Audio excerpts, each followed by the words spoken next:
البرتو کی ٹیم ہے مگر وہ بھی ہمت ہار کر جانے ہی لگے ہیں. اس کے علاوہ 2 پاگل موجود ہیں. افق ارسلان کی ٹیم. اس کا دل زور سے دھڑکا. اس نے ایک نظر میجر اتھر کی پشت پر ڈالی. کراکرم کے پہاڑوں کی اونٹ سے جھانکتے بگ وائٹ ماؤنٹین راکا پوشی پر ڈالی. وہ قریب ہی تھا. جی وہی ہے.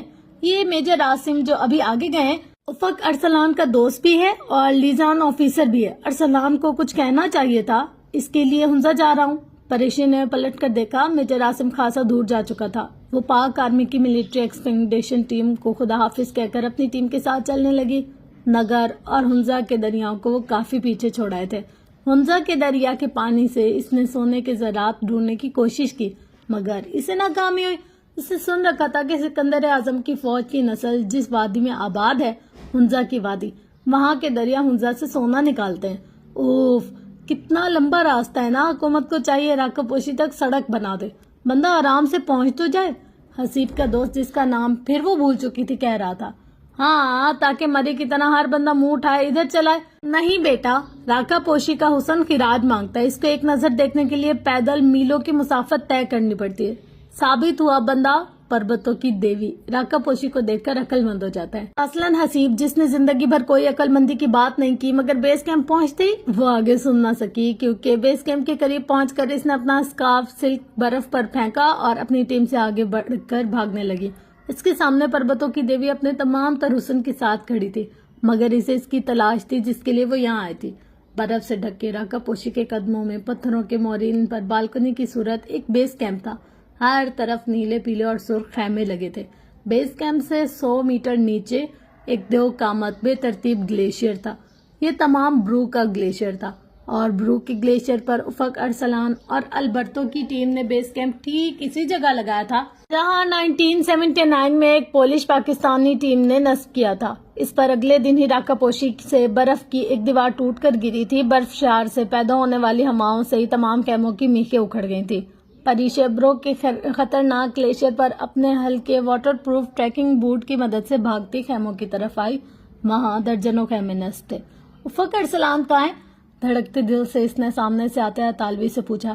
ان دی میسٹینتھ لاسٹ ون, وہ ٹوٹی پھوٹی انگریزی میں بتا کر رجلت میں آگے گیا. وہ دوڑتی ہوئی آخری خیمے کے قریب آئی. باہر رک کر اس نے اپنا تنفس درست کیا. انہیں ٹوپی اتار کر پونی ٹھیک سے باندھی, پھر ٹوپی پہن لی. سن گلاسز اتار کر اپنی جیب میں رکھے اور خود کو نارمل کرتے ہوئے اندرونی خوشی کو چھپاتے ہوئے خیمے کی کھلی زپ سے اندر جھانکا. وہ میس ٹینٹ کے اندر کرسی پر بیٹھا تھا اور اس کی پشت پریشے کی جانب تھی. دھرمائی سے آئی سرد ہواؤں کی تھپیڑوں کے باعث خیمے کا کپڑا پھڑپڑا رہا تھا. وہ اندر آ گئی. کیسے ہو افق؟ اس کے عقب میں بازوؤں سے پر باندھے اس نے مسکرا کر پوچھا. افق نے چونک کر گردن گھمائی اور اسے دیکھ کر اٹھ کھڑا ہوا. I am fine. اس کے برعکس وہ حیران نہیں ہوا تھا. اس کے چہرے کے تاثرات ایسے تھے جیسے وہ کسی گہری سوچ سے چونکا اور پھر دوبارہ اسی میں کھو گیا.